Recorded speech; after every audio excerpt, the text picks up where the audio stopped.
Yo boy, Big Rob, back in my house. Welcome to Sin City Crypto. For those of you that are new, or at least new to this segment, this is Sunday Rant and Ramble. We talk some crypto, a lot of Q&A, a lot of personal insight, a lot of personal growth. This is outside of the norm that we have in a crypto show. So here you get random thoughts, life advice. No expert in life advice, but I've had a lot of life experiences. So share my thoughts on my own and what has worked for me. Today's show is going to be fire. Today's show is going to be something else. I got some deep words for you guys today. Not to mention, today is Father's Day. So a big shout out to all the dads out there. Happy Father's Day. I know I see David in the chat. Happy Father's Day to him as well. Got a couple kids, so gotten a lot of Father's Day love today. And so I'm excited. It's gonna be a good day. Not to mention that it is Sunday, also my favorite day. Well, I get to take a look at the week, see what worked, what didn't, what I need to work on, and I'm planning out. I'm planning my attack strategy for next week. That's it. It's not a goals list. It's not a priority. I'm figuring out my freaking plan of attack. Because I'm hitting the ground running tomorrow. I'm hitting the ground running today, but tomorrow the light switch turns on. The cockroaches start running. And you boys, he's going to kick down some doors. So this is a big day for me. Big day for me today. I'm excited. Real excited.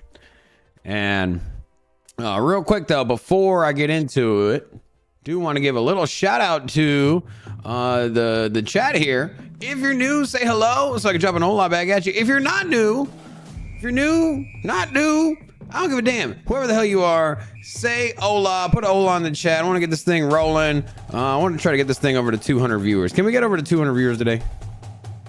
I'd like to get over 200 views. Let's break a record. That's what I want.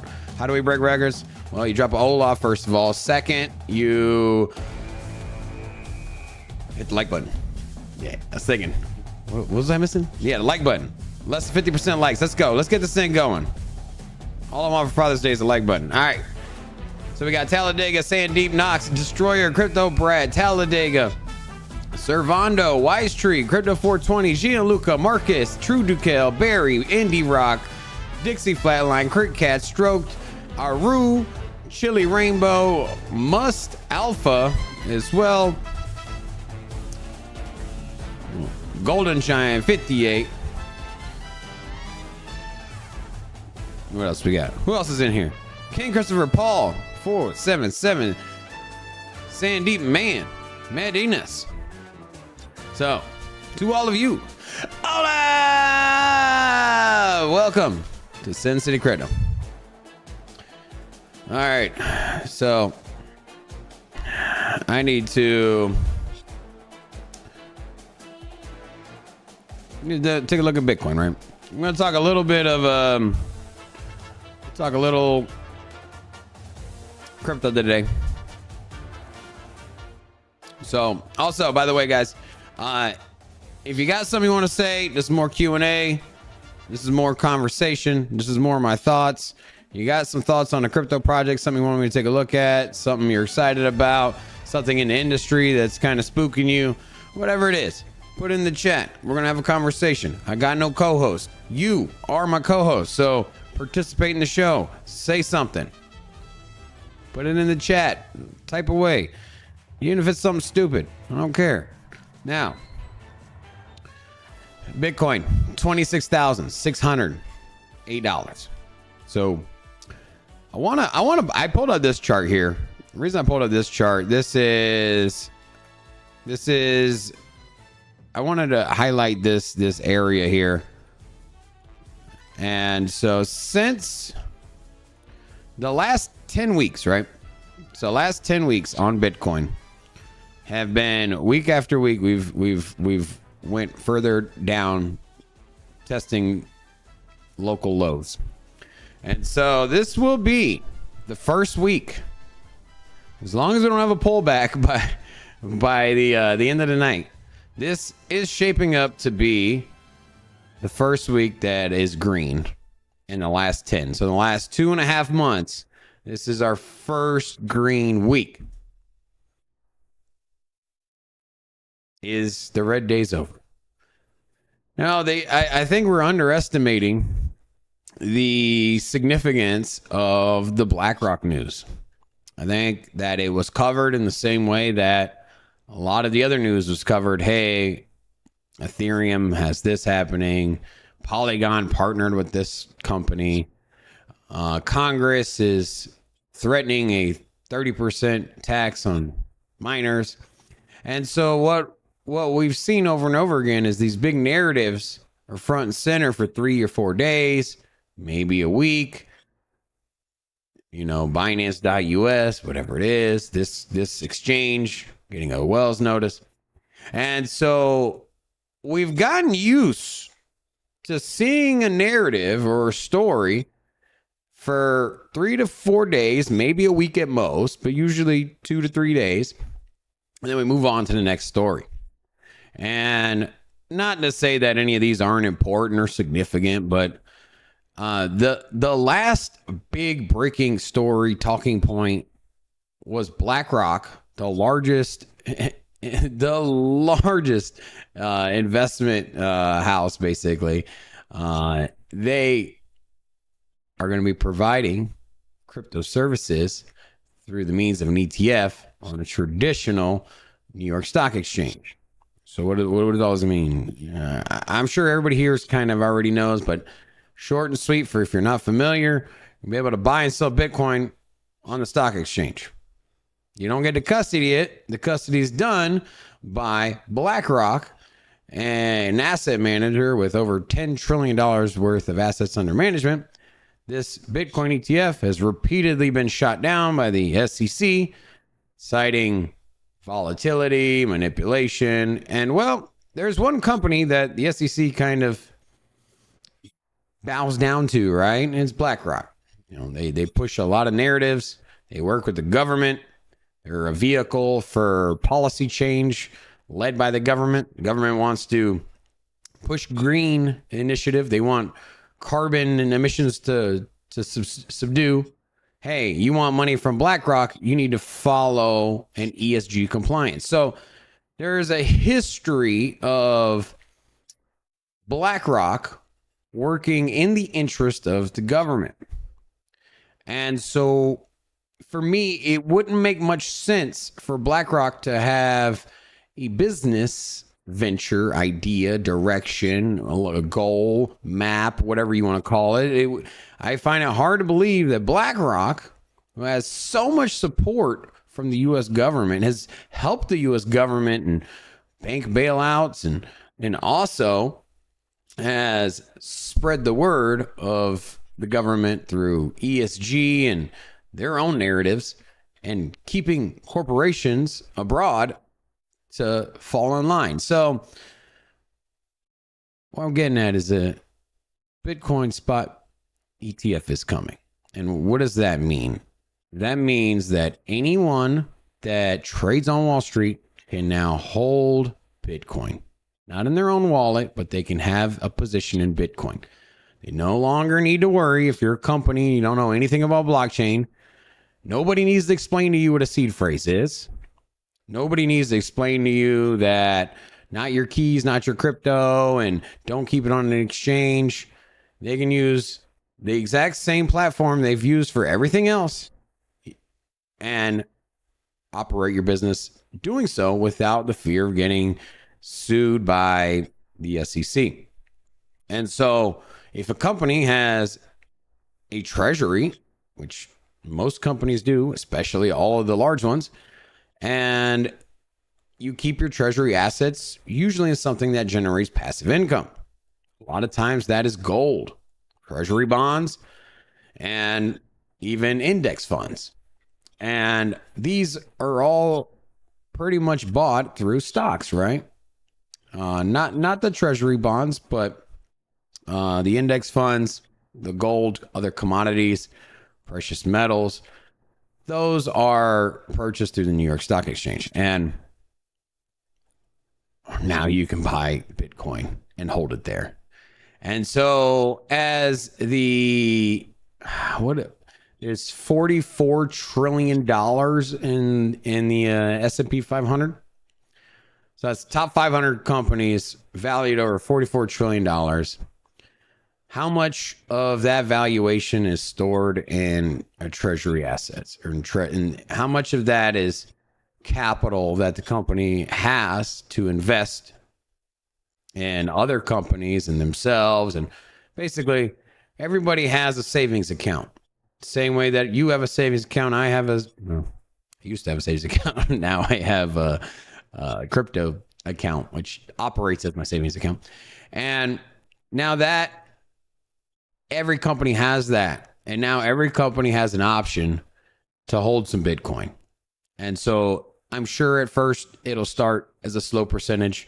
That percentage will grow. And I think that people will get accustomed to having a diversified portfolio with some percentage of Bitcoin allocation. In the same way that the Treasury Department, the treasury assets of these companies, majority of them are holding gold. And that is the expectation. That is the norm. Hey, I have $400 billion. I'm a big ass company. Let's make this money work for us. Let's put it in some treasury bills. Let's put it in some gold. That's how companies operate. And it's kind of the standard protocol.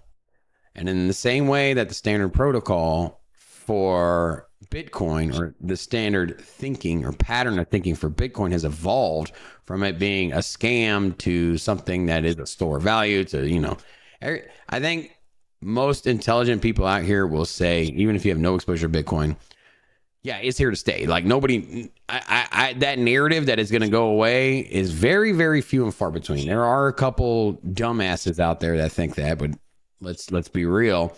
Majority of people know that Bitcoin's here to stay, and now they're really only gripe from the non-believers is, I missed the boat. I didn't get it earlier. And I think that narrative is going to shift over to a position on Bitcoin. And I think that's where we're going with this Bitcoin ETF, is that it's going to be normal for every company to have a position on Bitcoin, or at least the majority of them. And so I think that's why we got our green week. And maybe it's not all green weeks after this, because this ETF is going to take some time for the SEC to approve it. Now, theoretically, they could deny it, but I don't believe that's going to happen. So I think that will get approved. And it might take 3 to 8 months. Could take as little as 45 days, but I wouldn't hold my breath on that. So I think within 3 to 6 months, over that time period, we'll see the approval of that. And basically, you'll have the added liquidity that is traditional finance and stock market. What fuels a bull market? A bull market is an influx of new cash and liquidity. That's it. Now, that is how you generate a bull market. A bull market, those candles, those gains are represented by people, investment, money. That is, every green candle is the representative of people, companies, and money.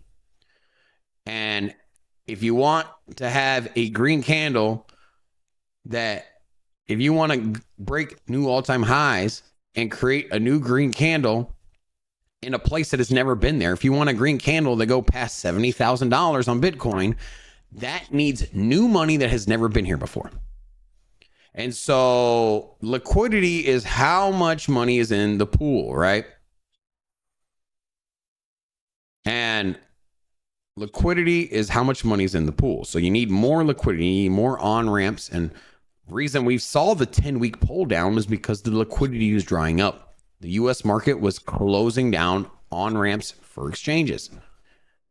So we saw the liquidity pool dry. And so there was less new money coming in, which is why we had a bearish 10 weeks.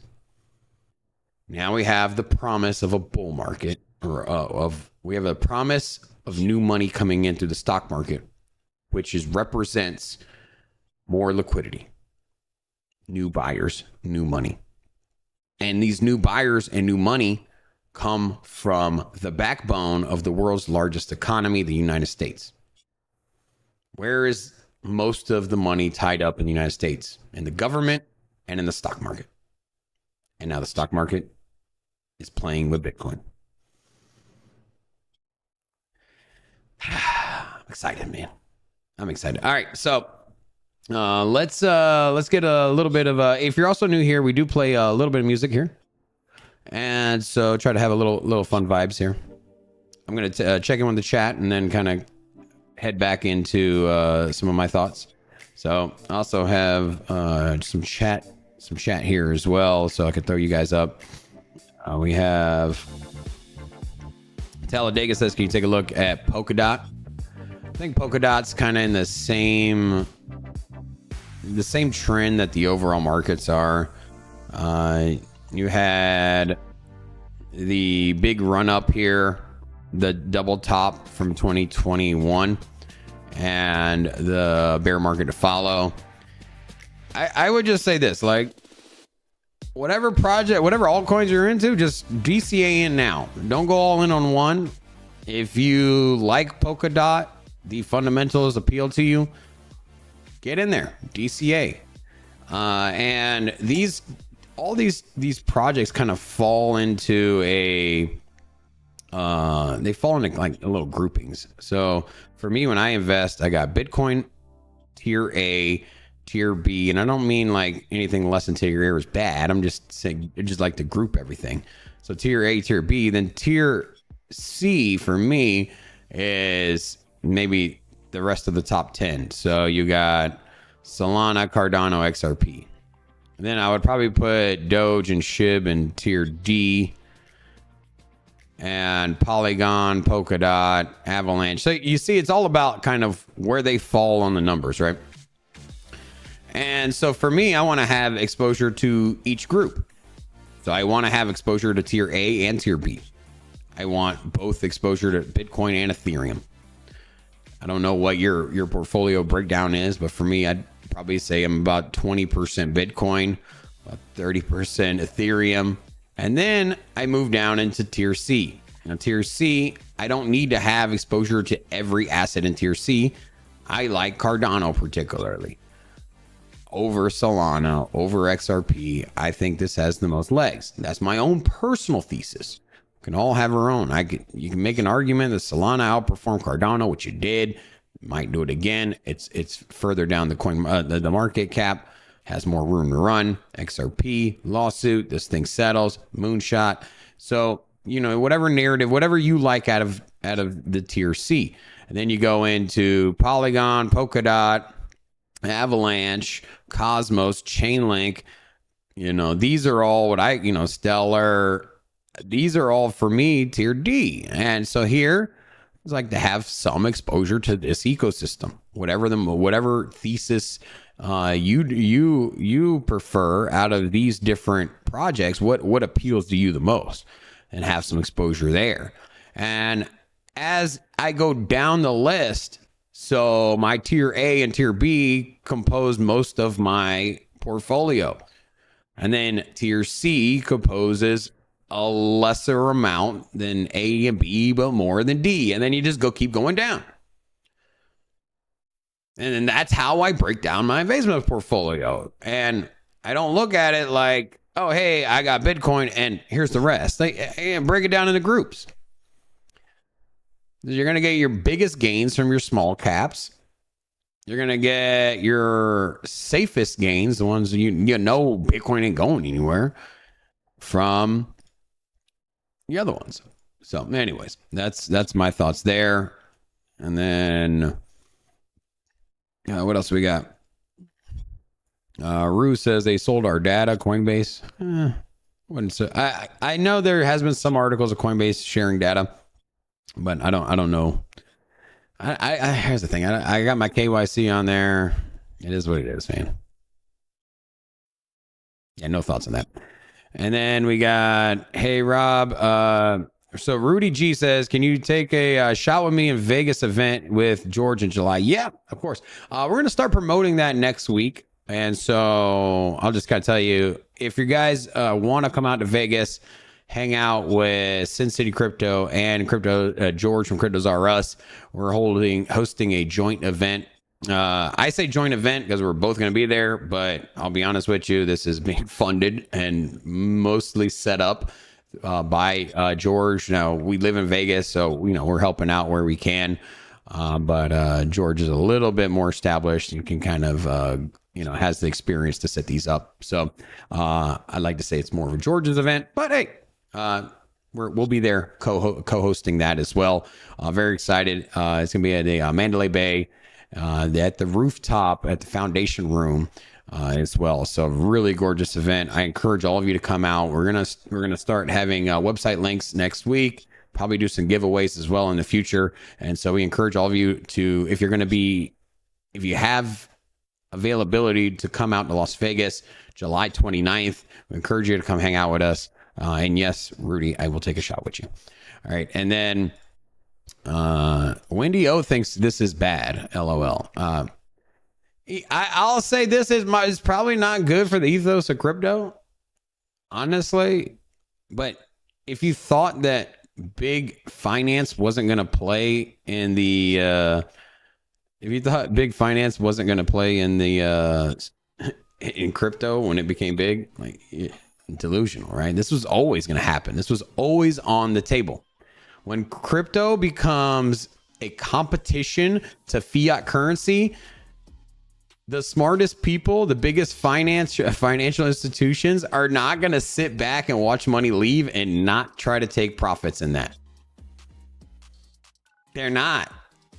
What happened to the telephone industry and to the cable industry when cell phones came out and the internet came out? Well, they converted, right? That's it. AT&T used to be a long distance phone company. You used to sign up for AT&T to make long distance phone calls internationally. That's what they did. And then they were like, hey, we can stay here and pretend like cell phones aren't going to take our business. And their AT&T's long distance plan stayed around for a while, but at some point they looked at emerging technology, even though it was against their business model, and they went and made money off of that. The cable companies make more money off of your high-speed internet now than they do off of your cable channel packages. It's not a theory, it's a fact.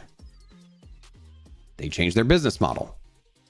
And finance, if you think that crypto is going to grow, take money, become a large market, and that traditional finance like BlackRock, JP Morgan, Bank of America, Credit Suisse, UBS, you think they're just going to sit back and watch everyone else and watch all these new companies pop up and make money and just be like, that's not what we do here?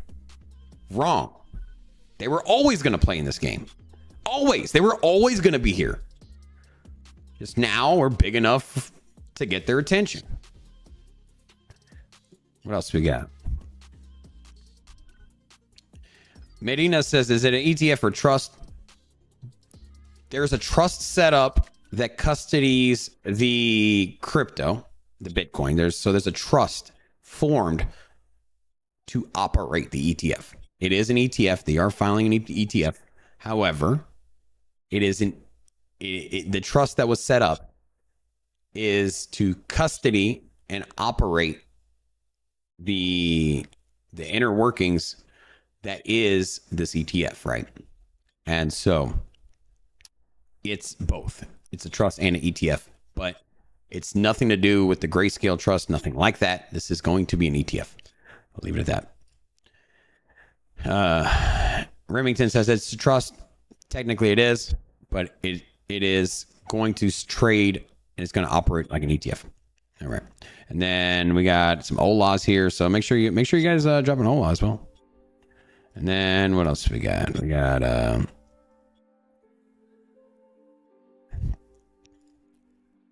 Mike says I 100% agree. Crabman says people still got cable. Toby says good point. I'm not sure what he's talking about. And then Vedika says Hoskins needs to be answering questions in front of the SEC. You know, he has testified in front of Congress. I'd expect him to be there again. He's been there two times that I know of, and you know he is in the crosshairs of the SEC, and he hasn't been very vocal right now. I think he's kind of doing damage control, in my personal opinion. I'd like to see him be a little bit more vocal towards it. He's pushed back against institutions. He's pushed back against politics, especially here in the States. And so I'd like to see him stand up, because I feel like we don't have enough people in the crypto corner fighting for crypto. I really don't. And then Caitlin says BlackRock dump Bitcoin soon. I think that people are going to expect this BlackRock news to cause a massive run up in the price before it launches. And so I think that you will get overbought at some point. I think we'll have a correction. I do think that 20K is that's it, bro. We don't go under 20K anymore. 20K that's it. No more under 20K. And then I want to know, I'm about to shift out of crypto here in a second. And I want to say, what are you guys doing today? What is on the agenda? I want to know what you guys have planned for today. Or if you're just kind of relaxing, what do you got planned for next week? I want to know. I want to see goals, ambitions, ideas, projects. I want to know what you're excited about, what has changed, what you're looking forward to changing. So just let me know. I want to see some positivity in the chat. I want to hear what you guys are excited about, whether it's today or this week, what you're looking forward to, or something that you're challenging yourself to do. Cool.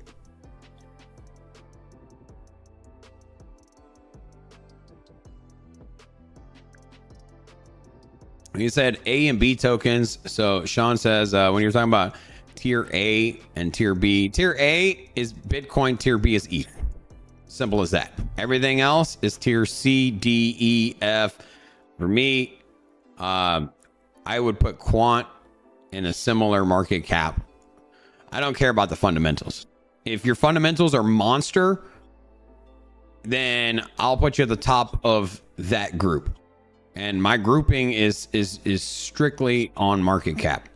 And so Quant is number 37 on the coin market cap list. So I put this in the similar tier that is Hedera, Near Protocol, VeChain, Graph, Algorand, Elrond,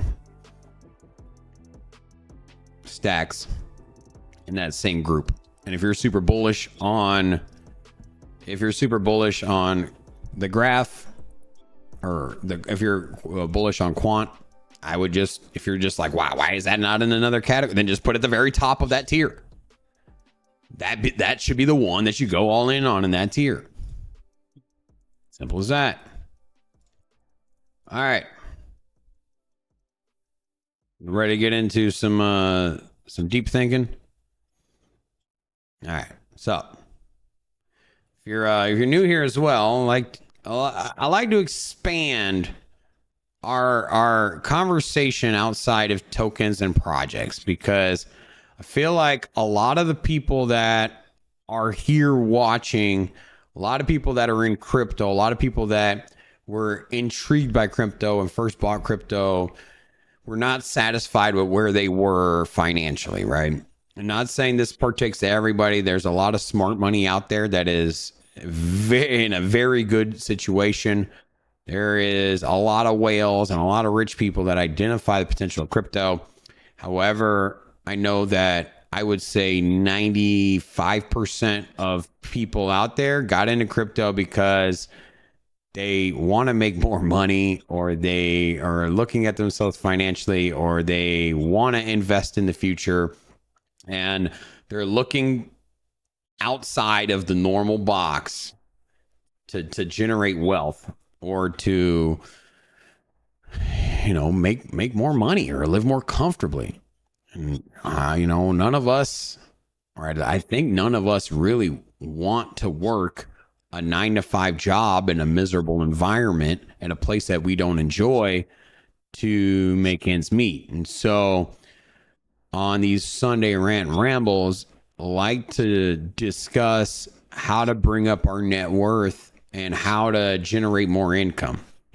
And why is that important? And why is no other channel talking about it? It's because they always say, hey, DCA. And, I just don't believe that is the tried and true method to generating wealth.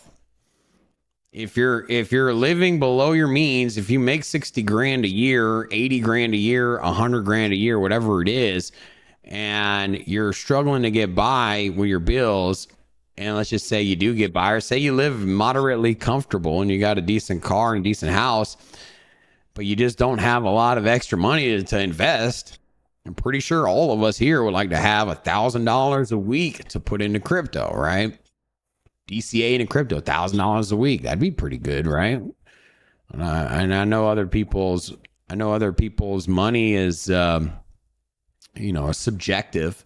So maybe $100, maybe you're putting in $1,000 a year, and you're averaging, say, $100 a month is what you can allocate to crypto.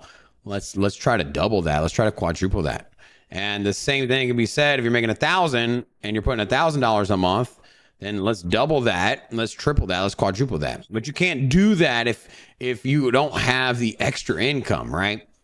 And so, one, living a cheaper lifestyle, basically not spending so much damn money, and having a little bit of extra income, it gives you flexibility to have more money, right? It's all about money made, money spent, right? If you make 100 grand, which is pretty good salary, and your bills are 30 grand a year, you got an extra 70 grand. Realistically, most people make 100 grand. They're probably spending 70, 80 grand on just their liabilities, their mortgage, their car payment, their insurance, their cell phone, their subscription services, their wardrobe that they keep buying, what kind of food they eat, wherever they go. Like, the difference between money in and money spent is usually pretty tight. So if you want to generate more income, a lot of people simply say, go make more money. You can also spend less money. That's it. Your car, if you don't pay it, gets repossessed and they take it. Would life go on? Sure. Do you want it to get repossessed? No. Can you sell your car? Yes. Can you buy a cheaper one? Sure. You know what? Used car market is pretty hot right now. If you have a car you can't afford, go sell it. Buy something cheaper. Same thing with your house. Well, if you have a house, you're probably cheaper than you would renting. But if you're renting an expensive apartment, go get a cheaper one. And so there's that there. And a lot of people just don't want to cut expenses. And I think Robert Vermouth here said it pretty well. People who have kids don't really have option to cut expenses. I disagree. I think you can cut expenses. And you have more liabilities. You have more things you need to account for. And so if I'm a single guy with no kids, it's easier for me to live a cheaper lifestyle. But there are places you can cut even if you have kids. I have 2 kids. There's places you can cut. Once again, cheaper car, cheaper house. Those are your 2 biggest expenses. The first 2 things I would look at. Anyways, moving on. So that's one way, is spend less. Another is to generate more income. And so if you want to generate more income, you gotta change your mindset. Why do I say mindset first? Your mindset is your grind, your hard work, your drive. ultimately it equates to your success, your career, your path, your money earned, your clout, your influence. It's all comes off of how much time you invest in yourself, your projects, your goals, your mindset. How much do you work? That's it. Now, wealth, success, influence is concentrated in less than 1% of the population. So less than 1% of the population out here, put some music on here. So less than 1% of the population controls 99% of the money. 99% of the people live in the 1% of the money. Think about that. 1% of the people control 99% of the money. 99% of the people live in the 1% of the money. So whether you're poor, whether you're middle class, whether you're upper middle class, whether you're upper class, you're in the 99%. It's just how many steps up this ladder are you? You have a pool. Are you at the bottom of the pool or are you at the top of the pool? But the pool is in the backyard of a mansion and the party's going on inside.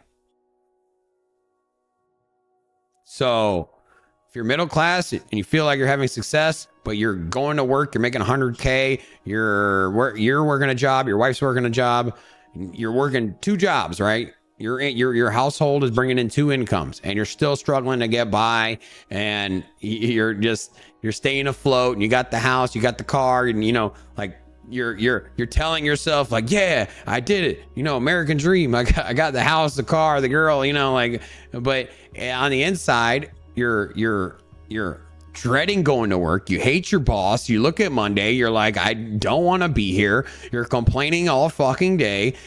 Your life is shit and you are a slave. You're a middle class slave. That's what you're doing. You're doing something you don't want to do to get by for food and shelter and to provide for your family. But you're ultimately miserable. Your goals are out the window and you surrounded yourself and other people that are doing the same thing, that are also complaining, that are looking and screaming for any outlet or any bit of relief through drinking and playing cards or cheating on their wives or whatever it is. Like, your life is so miserable that you're looking for release. And your release is usually a vice. It's something that puts you in a worse situation. We've glorified those, right? We've glorified the weekend where you don't have to work. We've glorified it. Gotten into a situation where it's like, oh my God, the weekend's coming up. I don't have to work. Oh, my vacation's coming up. I don't have to work. Like, that has been glorified now. And instead of saying waking up and wanting to go to work, instead of saying like, hey, I'm excited to get this thing done, I'm working on something, like the mentality is flipped. And the scary part of this is that with printing and inflation and the political institutional manipulation, that 1% of people that control 99% of the money, that gap is widening. It's going from 1% to 0.5%. And we are printing people poorer. That is literally what we are printing people poorer. And the wealth gap is widening. It's not a big Rob theory here. This is fact. Rich people are getting richer. Poor people are getting poorer. Middle class people are getting they're getting priced out of normal commodities. They're getting priced out of the house market. My friend just bought a house. Guy I know just bought a house for $500,000. He cannot afford to take days off now. He's excited. He's happy. He's thrilled. And cool, that's his goal. I'm not throwing any shade at him. But you can no longer do anything else in life other than to work that job to pay that. You cannot venture into your own business. You cannot take a chance. You cannot take more than 3 weeks off of work, or you will not be able to survive. You will lose your house.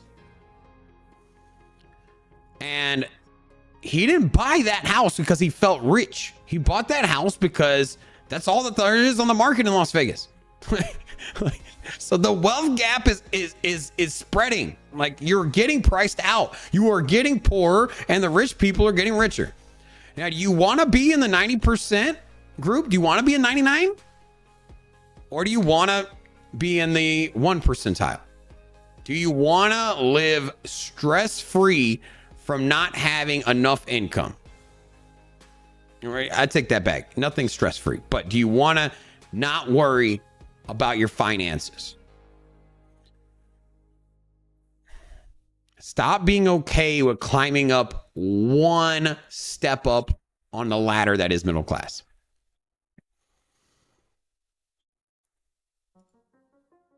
If you barely get by with 70K, life will not dramatically improve going to 80. So going up from the 23rd percentile to the 24th percentile to the 25th percentile, you're still in the 99%. Get out of that. You gotta, and if you want to get out of that group, you gotta fundamentally change your mindset. Stop climbing the ladder of mediocrity. Move outside of the group of the 99% into the elite club of 1%. World is a competition. Life is a competition. Career is a competition. Your goals are a competition. Whatever the hell you've dreamed up, whatever you like doing, whatever your business does, whatever product you have, whatever you're good at doing, somebody else has done it. Somebody else is doing it. Somebody else is working at it. Somebody else is building it. Whether it's a YouTube channel, a business, an auto mechanic, a office job, whatever you're doing, somebody else is doing it. And there are people that are busting ass doing it. So you got to ask yourself. Like, am I working harder than them? Because you got to outwork the competition. You don't have a product or a service or an idea or an ambition that nobody else has. It's about the delivery. How many hours did you put in? 6 hours? Because if you put in 6 hours, someone else put in 8. If you put in 8 hours, someone else put in 12. If you put in 12 hours, somebody else put in 14. Stop taking breaks. Stop taking days off. Work now, rest later. Do you want your dreams to happen? Because if you do, it's gonna be hard. Like, you gotta work at it. You gotta bust ass.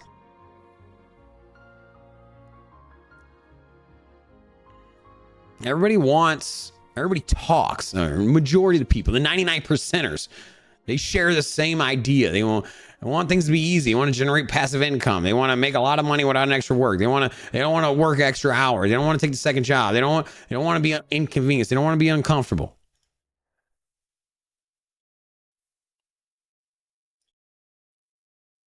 So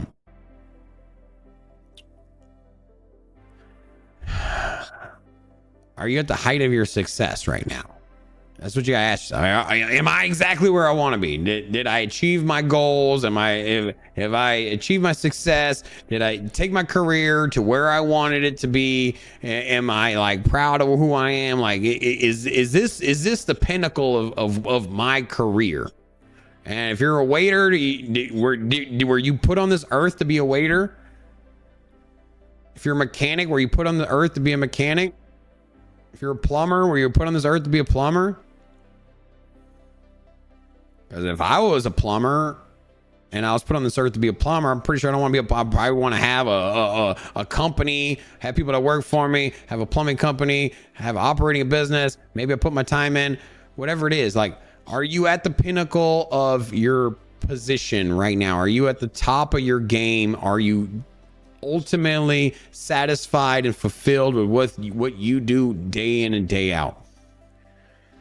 Because if you're not, which I'm not, and I'm pretty sure most of you are not at the pinnacle of your life, of your success, of your career, stop fucking around.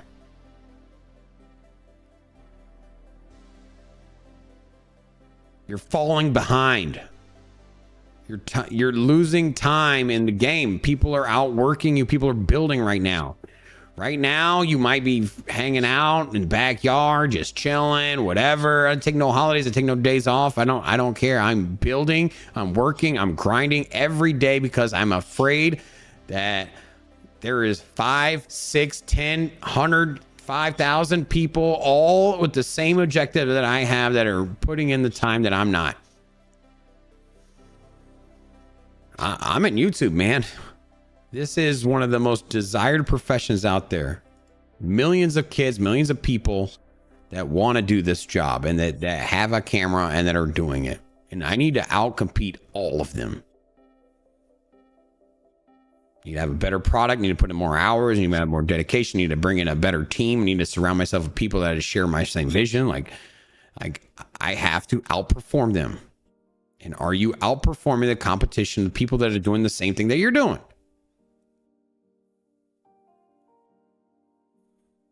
And so if you haven't made it, if you're not at the pinnacle and you're waking up, you're not looking forward to your Monday, you're complaining about going to work, complaining while you're waiting for your shift to end, you're waiting for your weekend, you're waiting for your vacation, you're trapped. Break away. You need to wake up.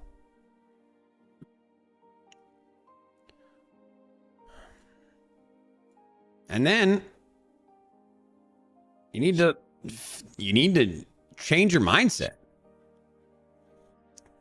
It's all about self-confidence as well, and determination, and deciding like, hey, I need to take this shit to the next level, man. Self-confidence. You need to get your mind right. You got to be like, hey man, I'm the fucking shit at this. Like I am the man. Like I'm going to do this. I am going to take this to the next level. You wake up in the morning, you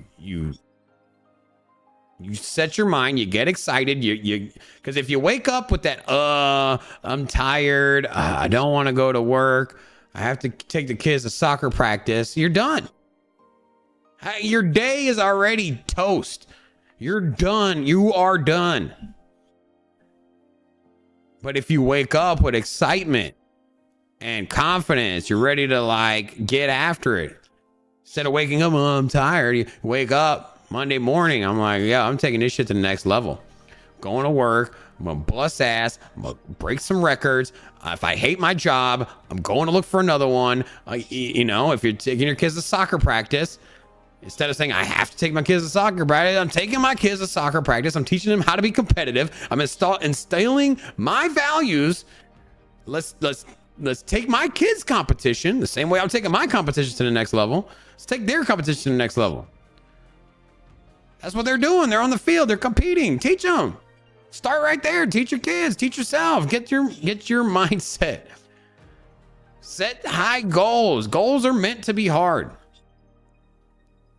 You can't just go to the gym when you're motivated. You can't just work on major goals when it's convenient. You can't be a good husband, a girlfriend, or a wife if you're only when you're in a good mood. You can't be like, oh, my husband's really nice when he's in a good mood. I'm like, no. You gotta have the killer mindset all the time. And, for me, it's, I got kids, man, and it's Father's Day and other people are sitting here absorbing love. And I'm just thinking that like, hey, today is a day, the spotlight is on me. And what legacy am I leaving? What am I leaving when I'm gone and there's a Father's Day and I no longer am on this earth? What are my kids going to say about their father on Father's Day? Am I going to be the guy that had the cool backyard barbecue party?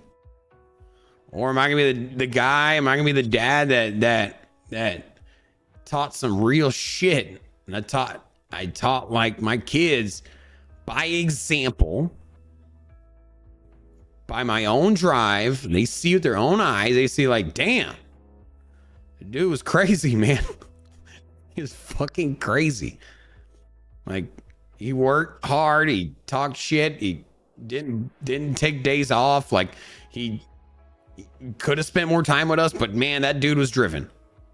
And look what he built, man. Look at his legacy. Look at his name. Look, like that's what I want Father's Day to mean for my kids. That's what I want.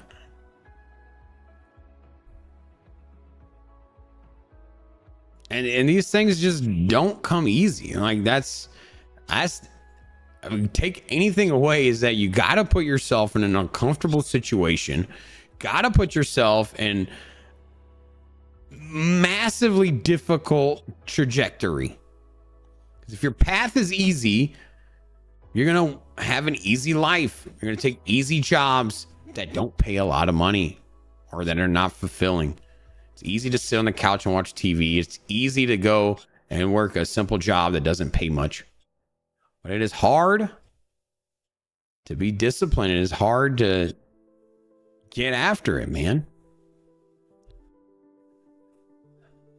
What's truly desired, what is wanted, what is put on a pedestal, what people are looking for, the expensive cars, the expensive houses, the jewelry, the physical physique, the mental composure, the girlfriends, the boyfriends, the good jobs, the big bank accounts, the portfolios, the clothing.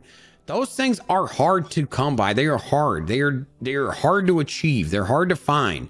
Hard to find a damn diamond. It's hard to find gold. That's why it's so expensive. Same thing with a car, a house, a job, a success, a title. Like, if you want to stand out, if you don't want to be in the 99 percentile, you want to be in the one. You want to be the shit. You want to leave a legacy. You want to be the man. You want to be the badass lady. Like, you gotta put in the work, and it's not easy.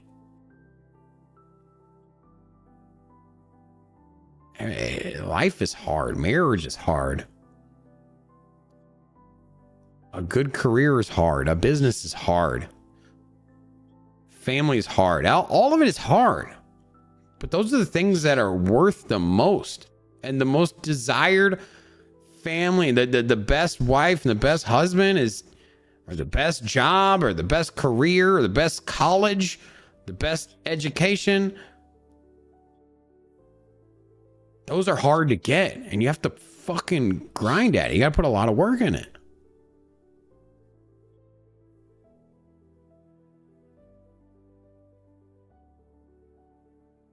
That's it, man.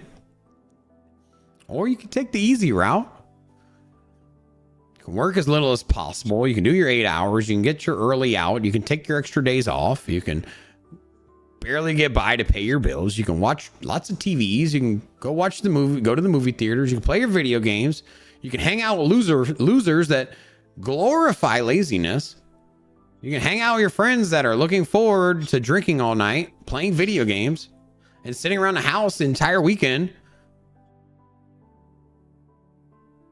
There's some people that plan their whole lazy ass Sunday. They are talking about like what friends they're going to invite over. They're thinking about what beer they're going to buy, what liquor they're going to buy, what they're going to cook. They spend all of this effort in catering an event that does nothing besides promote laziness. And they don't take that same time. They don't take those 2 days. They don't take those hours that they take cooking. They don't take that other time. They don't put that effort and time into their personal goals. And they're just putting that effort and time into pleasing people and showing off. I'm not saying that putting together a nice dinner and having friends around is not important. It is massively important. But if you're spending 2 days planning out an event on Sunday and you're not taking 2 days to plan out your progress in your life, you got things backwards. I'm all about the food. I love barbecuing. I love spending 4 hours, 6 hours, 10 hours planning out what this dinner is going to be.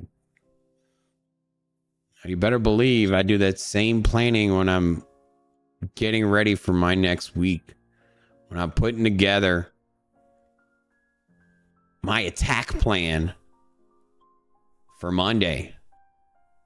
I need to outwork everyone in my field. You know what? Not even in my field. I need to outwork everyone, period. It's a mindset, man. That's it, man. That's it. It's all a mindset.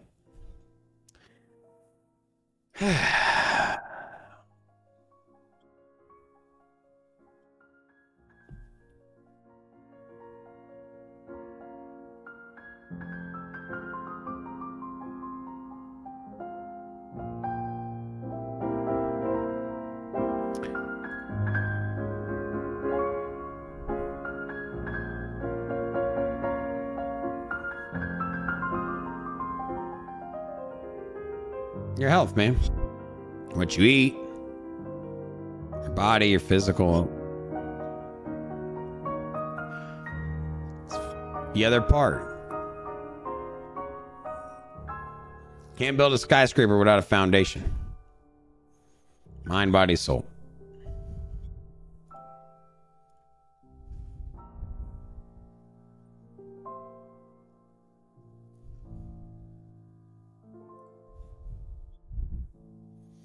What are y'all doing this week? I want to know.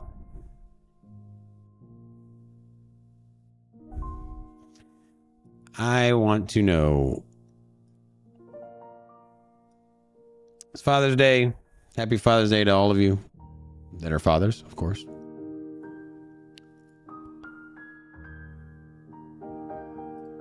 I want to thank everybody for joining.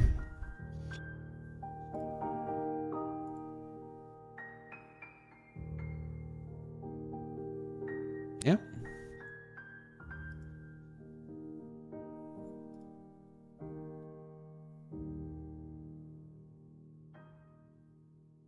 Good show today. Dee Dee says, did I shave my cat? Not yet. It's one of those things I keep putting on the back burner. It is. All right. So, guys, you know what this music means. Wrapping it up. Got a lot of things to do today. Got to get after it. Excited. So, thank you for joining us. Sunday Rant Ramble with Big Rob. Come watch the live show Monday through Friday. I want everyone that's in here to be there. If you can't watch it live, watch it after it's live. Put a comment in there. A lot of fun. I love doing these segments. It's a mental release for me. I get to reset, think of my mind. It's like therapy. Thank you for hanging out and having my therapy session with me. Jay Lack. I'm going down the list. People that might be new here or that I don't recognize. Jay Lack. We got WHY. What else we got in here? Eric Ward, K. Braxton. Waffle Man, Abscess Research. Inspector Ape. Driftman. Darth Dude 73. So, to all of you that are new, hola! Welcome to Sin City Crypto. Also, Broke Yoshi. Fine gentlemen. Me and David have met Broke Yoshi. And gifted 10 memberships. So, Kyle Y, DD, Misco, A1, Crypto Ale, Sandy, NW, Dennis J, Daniel, all got gifted memberships from Broke Yoshi. So, thank you, brother. Crypto Bugs also says, what's up? J-Lag says, first time catching it live. Awesome. I'm glad. It sounds like you've watched our other stuff, so appreciate you come checking out our live. It's a little outside the norm, but it is what it is. Anyways, guys, I am going to wrap it up. So, have a good day. Happy Father's Day to all of you out there. Happy Sunday. Get after it, man. Make progress. Kick down doors. Love one another. That's all I got. Peace.